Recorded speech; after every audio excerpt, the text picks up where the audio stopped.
Alors, bonjour les gars. Aujourd'hui, samedi 4 mars 2023, nous allons faire l'analyse technique avec notre indicateur bande de Bollinger sur le time frame hebdomadaire uniquement pour des actions, quelques actions UX. Donc, nous allons voir ce qu'il en est, surtout les GAFAM déjà pour commencer. Et nous allons voir ce qu'il en est et nos prévisions pour les semaines et mois à venir. Alors, tout de suite, nous allons commencer parce que je suis déjà sur le graphique de Facebook. Et donc, comme nous avions vu les semaines précédentes dans les anciennes vidéos, ce que nous prévoyons d'habitude avec ces stratégies liées à la bande de Bollinger est dans un premier temps d'avoir un test de notre bande de Bollinger supérieure qui va nous indiquer que la force du marché est à l'achat.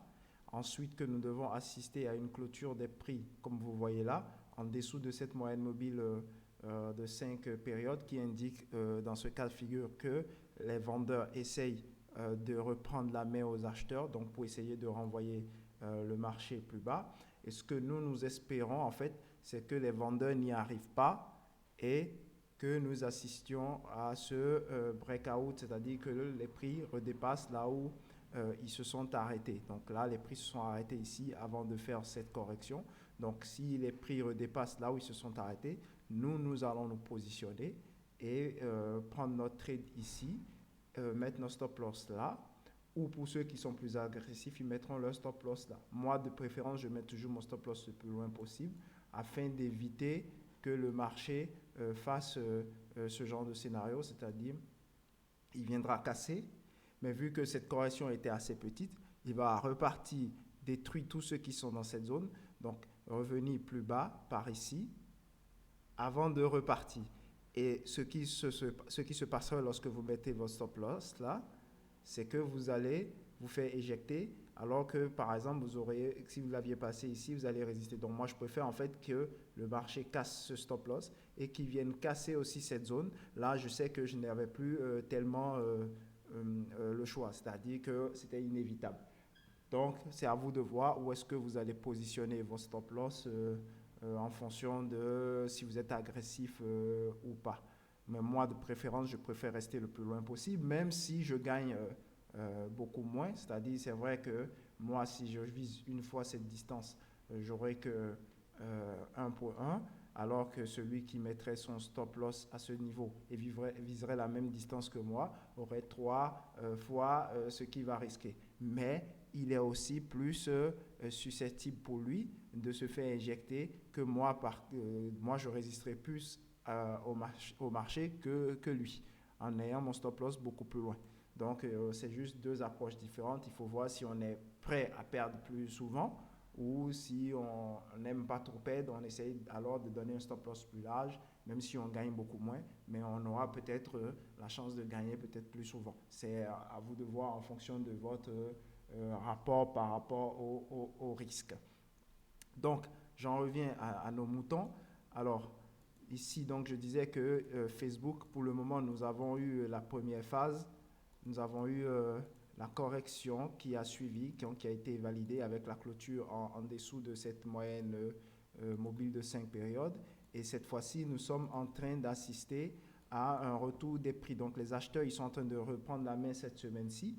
Donc, probablement, on va avoir une clôture des prix au-dessus de la moyenne mobile de 5 périodes. Mais nous, ce qu'on cherche, en fait, c'est que les prix viennent juste dépasser là où ils s'étaient arrêtés. Donc, on est dans la zone des 197,22. Donc, lorsque les prix vont dépasser cette zone, on va pouvoir prendre notre première position sur XRP. Et donc, la stratégie que vous montre ici, là, que j'utilise en général pour l'investissement avec la bande de Bollinger, c'est juste une stratégie de breakout. Nous voulons juste profiter de la tendance qui démarre. Donc pour nous, la tendance démarre avec cette première vague, la correction qui suit. Ensuite, on peut se positionner.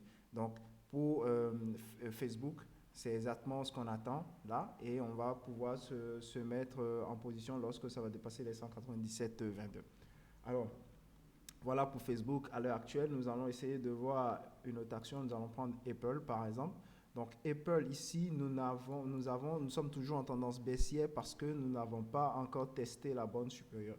Donc il faut qu'on teste la bande supérieure, ensuite qu'on assiste au pullback. Pour certains, ils se diraient peut-être que non, vu que les prix sont passés au-dessus de cette moyenne mobile de milieu de la bande de Bollinger et qu'on a assisté à cette correction, qui pourrait anticiper. Mais moi, de préférence, c'est que lorsque vous avez une stratégie, vous essayez de vous y conformer et de ne pas chercher à dévier. C'est-à-dire, si vous cherchez à dévier cette fois-ci en disant que vous allez vous positionner là, la prochaine fois, vous allez essayer de vous positionner à un autre endroit et vous allez échouer également. Donc, pour cela, il faudrait mieux rester sur un seul système en sachant que voilà ce qui arrivera. Et aussi, aller dans une seule direction. Comme je l'ai dit, nous, on ne prend que des trades à l'achat, on ne prend pas les trades vendeurs. Donc, on ne prend que des trades à l'achat, ce qui permet aussi d'augmenter notre probabilité de réussite. Ça va être du 50-50 sur tous nos trades à l'achat. C'est soit ça réussit, soit ça échoue. Vous voyez un peu. Donc, on va alors voir que ici sur Apple, on a testé la bande supérieure. On n'a pas encore testé la bande supérieure, pardon. Donc, on attend qu'il y ait le test de cette bande supérieure. Et lorsqu'il y aura le test de la bande supérieure, là, nous allons commencer à envisager, attendre le pullback et entrer au niveau du breakout. Donc, pour Apple, pour le moment, on reste en dehors, on observe.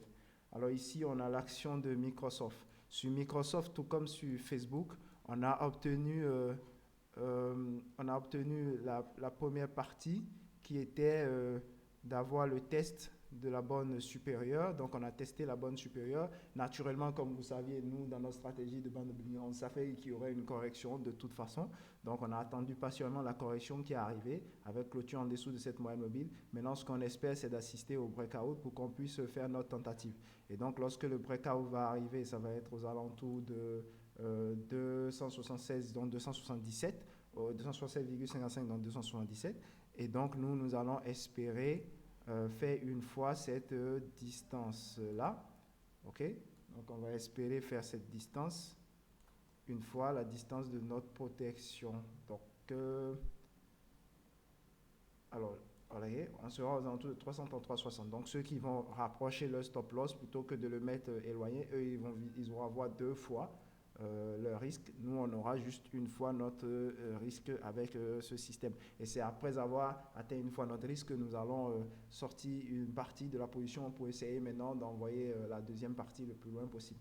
Donc, sur Microsoft, en résumé, sur Microsoft, on a le début de la tendance haussière là, parce qu'on a testé la bande supérieure. Donc, ce qu'on espère maintenant, c'est d'assister après ce pullback là. On a eu la phase 2 également, donc c'est d'assister à la phase 3 du breakout pour qu'on puisse se positionner. Et comme je vous le rappelle toujours avec cette stratégie, c'est que lorsque vous avez vu que les prix ont testé la bande inférieure, c'est-à-dire que la force était alors du côté des vendeurs, donc il y avait plus de probabilité de se retrouver à la vente que de se retrouver à l'achat. Raison pour laquelle, si vous n'étiez pas en position ou si vous aviez déjà une position, vous aurez pu tout clôturer, vous aurez su que c'était mauvais, qu'il ne fallait pas essayer de tenter de se positionner à l'achat dans ce cas de figure ici. Il fallait tout simplement attendre que les prix viennent retester la bande supérieure afin de nous positionner. Donc moi, je fais généralement de très grandes performances au niveau du marché crypto et du marché actions parce que je trade sur du weekly et ça prend du temps avant d'arriver. Généralement, quand on trade sur le long terme, on a souvent de meilleures performances.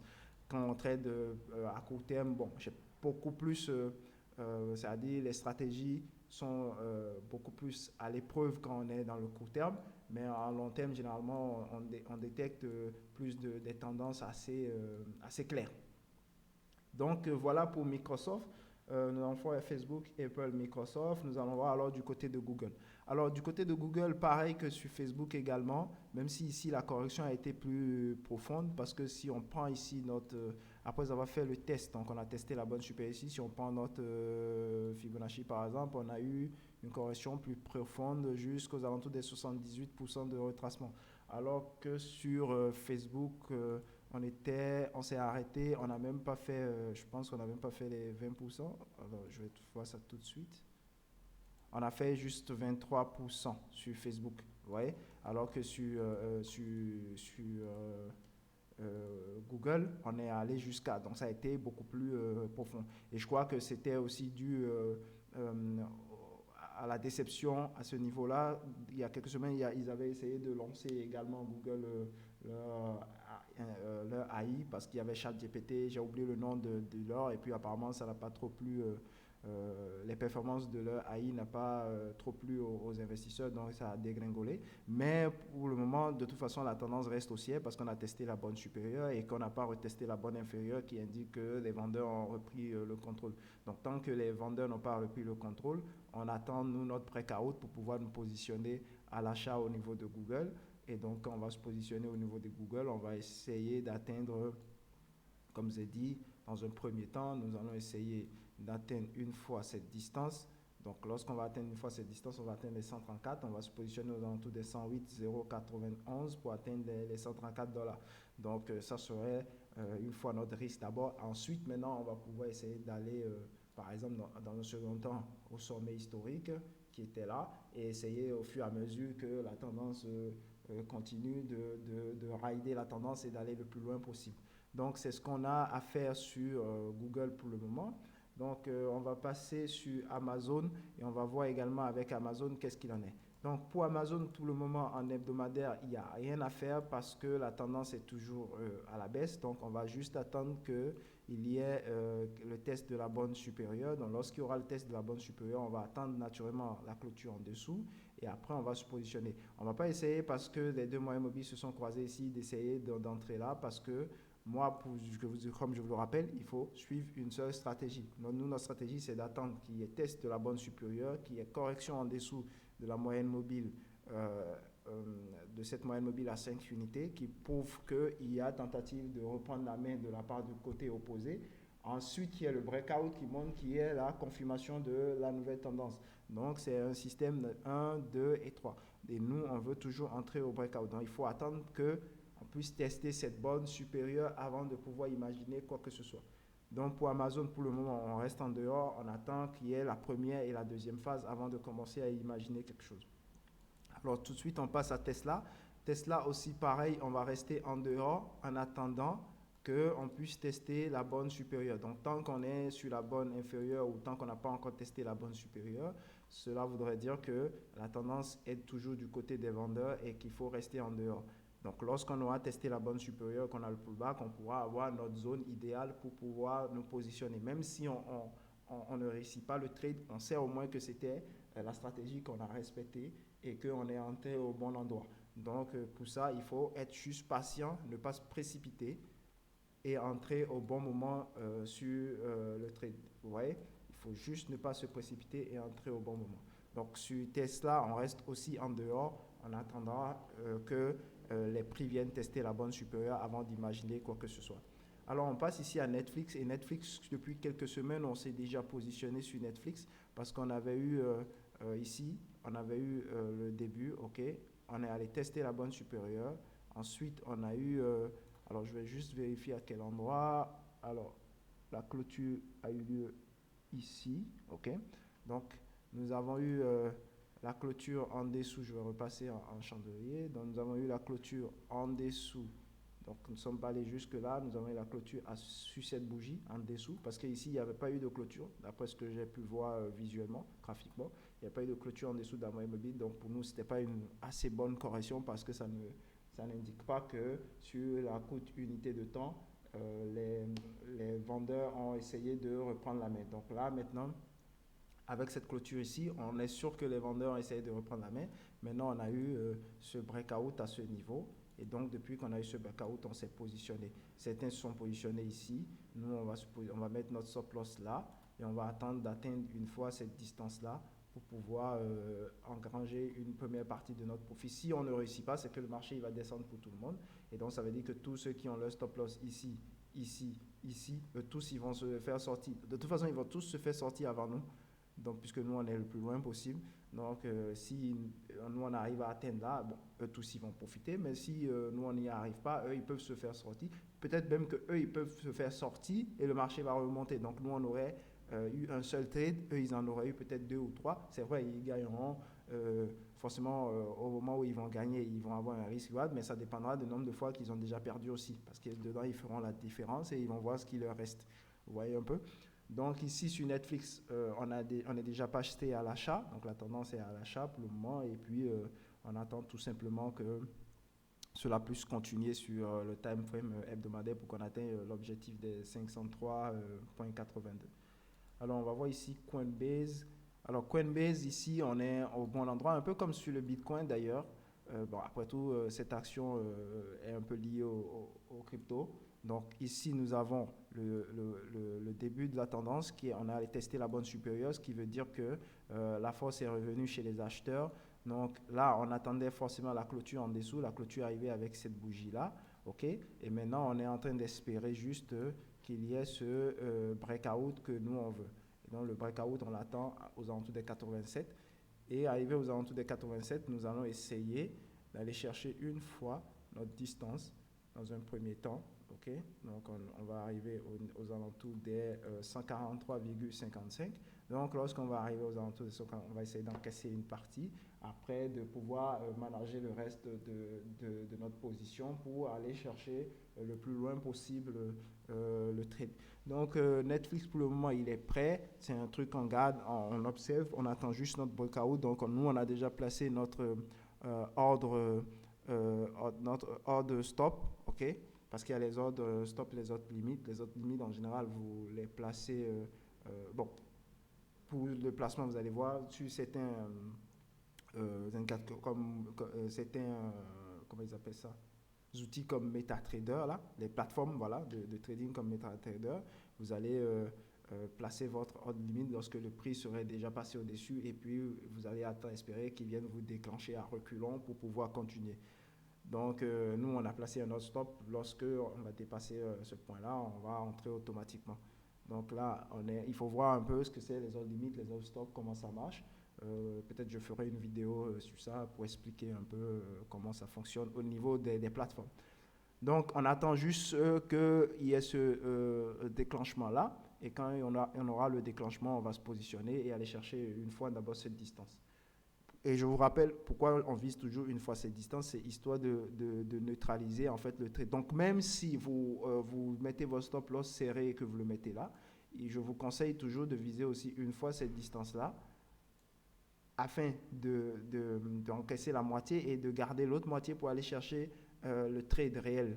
Parce que comme ça, si jamais les prix font ceci par exemple, c'est-à-dire vous avez le breakout à ce niveau, ok, et que ça monte, ça atteint ceci, et que ça revient faire ça, au moins quand vous avez encaissé la moitié ici, quand il va revenir à ce niveau, vous faire sortir, il va juste vous permettre de neutraliser ce trade-là pour avoir un trade neutre. Mais par contre, s'il fait ça juste et il avance juste un peu et il vient sortir, bon, vous allez perdre toute votre position.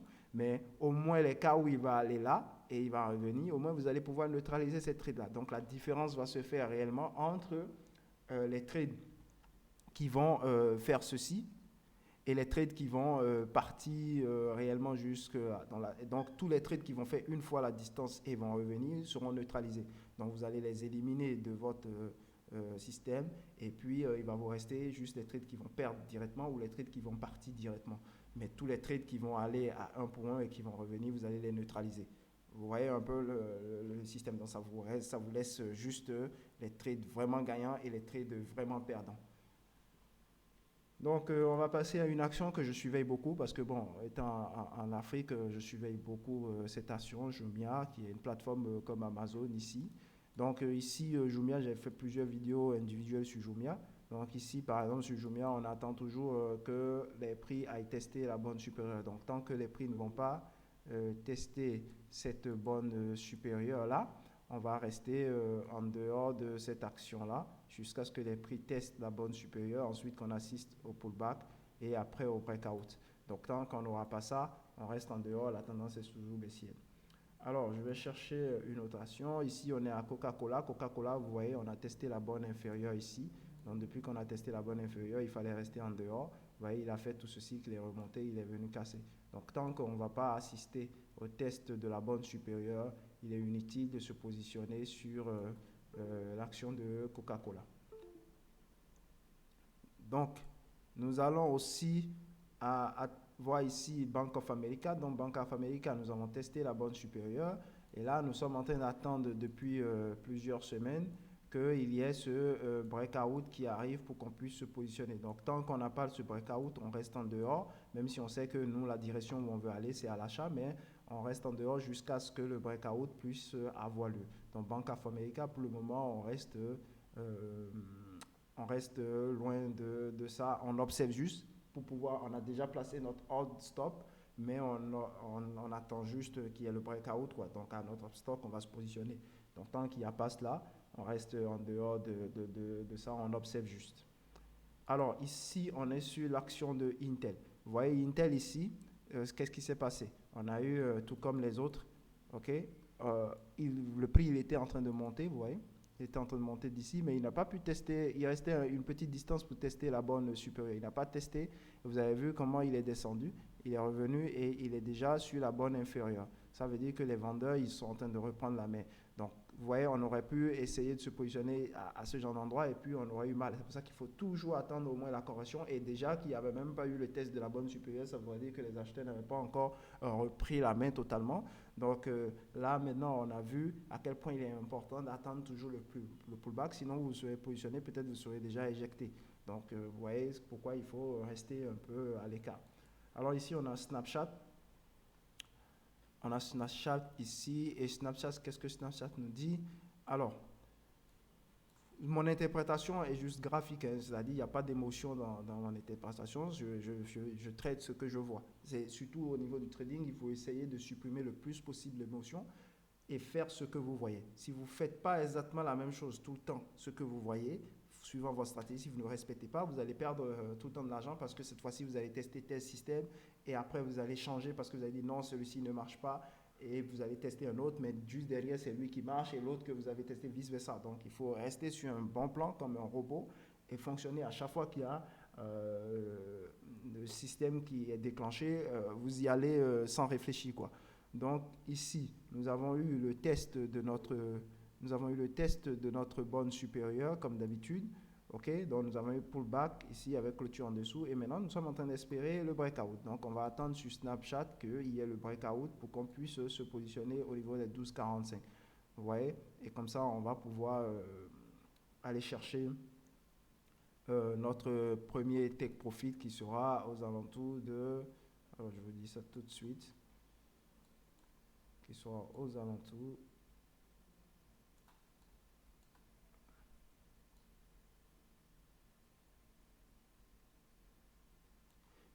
des 17,52. Donc, c'est ce qu'on attend sur Snapchat pour pouvoir nous positionner.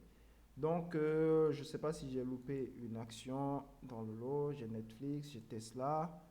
Tesla, ok. Donc, j'ai fait tout le monde. Ici, on a McDo en bas. Donc, McDo, on a testé la borne supérieure. Donc, on a eu le pullback et donc, on attend juste son breakout pour pouvoir nous positionner également. Donc, pour McDo aussi, c'est ça. Donc, on attend juste. Le système, il est simple à suivre, surtout avec cette bande de Bollinger et que vous tradez sur les graphiques hebdomadaires. Et plus, généralement, il est très, très, très efficace et moins stressant d'ailleurs. Vous voyez ce que vous voyez, pas trop de complications. Vous tradez, il vous dit quelle est la tendance, il vous dit vous avez le pullback à attendre et vous avez le breakout, donc vous avez le point d'entrée, vous avez le stop loss, vous avez tout et vous avez même le premier objectif de prix. Donc, c'est une stratégie simple à utiliser. Ok, de Bitcoin, on a ça, etc., etc. Donc, voilà en résumé ce qu'il y a au niveau de, du graphique hebdomadaire pour quelques actions phares US. Après, en commentaire, vous mettez en commentaire si vous avez d'autres actions que vous voulez qu'on regarde avec cette méthode-là. On va regarder et puis on va dire ce qu'il en est graphiquement, techniquement, ce qu'on voit et ce qu'on espère comme objectif. Est-ce qu'il faut être positionné ou être en dehors du marché? On va voir tout ça ensemble. Il suffit juste de mettre en commentaire, comme d'autres personnes ont déjà eu à le faire, l'action que vous voulez qu'on voit ensemble et je ferai une vidéo sur cela. Alors, sur ça, je vous remercie et je ferai une autre vidéo concernant les cryptos. Donc, je mettrai ça aussi sur la chaîne dans quelques instants. Merci.